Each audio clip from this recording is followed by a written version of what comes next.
Kuya, dito tayo sa Flyers Loop. Dito tayo sa taas mga kuya. Ito kaya nagkarga ko kagabi mga kuya.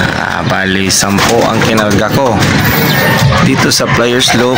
Siyam ang kinuha ko dito, tsaka isa dun sa baba, yung grisil natin na pasaway na dagit. Kinarga ko dun sa sinama ko sa loading. Ito mga kuya, kompleto yung warriors natin dito sa taas. Yan, isa, dalawa, tatlo, apat. Yan na, dalawa naglimlim. 6, 7, 8 yung checkered na sa gilid. 8, tsaka yung isa. Siyam. Ano? Siyam na warriors natin kompleto. Sabay silang umuwi lahat. Salamat tayo kompleto. Check natin yung grisil dun sa baba para makita nyo na hindi talaga nakauwi si grisil na pasaway. Check natin, tara. Dito tayo sa baba. Wala na yung grisil na pasaway na dagit natin. Ayun. Wala na.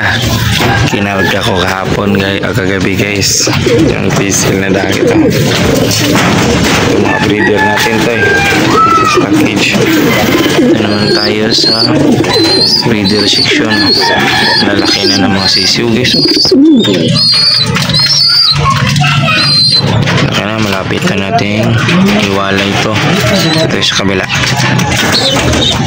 Ganun din dito sa kabila guys. Marunong na itong kumain. Puro blue bar. Tsaka ang kikinis ng mga inakay nila. Ang ganda.